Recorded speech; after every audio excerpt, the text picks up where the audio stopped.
Olá, a paz do Senhor Jesus Cristo. Isto diz o primeiro e o último, que foi morto e reviveu. Conheço as tuas obras e tribulação e pobreza, mas tu és rico. E a blasfémia dos que dizem ser judeus e não o são, porém são sinagoga de Satanás. Não temas o que há de padecer. Eis que o diabo está para lançar alguns de vós na prisão, para que sejais tentados, e tereis uma tribulação de 10 dias. Ser fiel até à morte, e dar-te-ei a coroa da vida. Quem tem ouvidos, ouça o que o Espírito diz à Igreja. O que vencer, de modo algum sofrerá o dano da segunda morte. O povo da Igreja de Esmirna era um povo sofredor, que em meio às aflições exalava o bom perfume de Cristo. Ao contrário de outras igrejas, esta era espiritualmente rica. O Senhor mandou dizer: não temas o que há de padecer. Nas tribulações que viriam, havia um propósito divino. Somos soldados, estamos sempre em guerra espiritual. O diabo lançaria alguns na prisão. Porém, isso aconteceria com a permissão divina em função dos seus propósitos. Nada acontece por acaso na vida do cristão. Muitas coisas vêm em consequência dos nossos atos.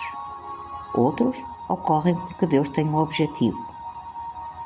Para que sejais tentados. Cristo também foi tentado, porque também não seríamos nós tentados. Com a prisão, poderia ser um local de tentação. Aqueles cristãos, ao serem presos, seriam acometidos por pensamentos e questionamentos a respeito da fé.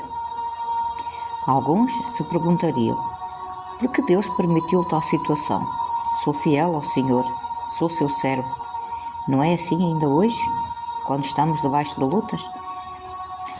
Tereis uma tribulação de 10 dias. Em algumas situações, Deus coloca prazo. Como exemplo, temos os 7 anos de fome no Egito, os 400 anos de escravidão dos israelitas e os 70 anos de cativeiro babilônico. A tribulação continuará até que tenha produzido os resultados para os quais ela foi permitida pelo Senhor.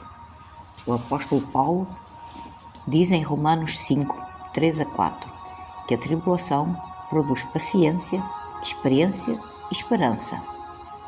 Na igreja de Esmirna havia uma mistura, ou seja, o joio e o trigo. A tribulação serviria como prova. Os falsos blasfemariam contra Deus, mas os verdadeiros permaneceriam na fé.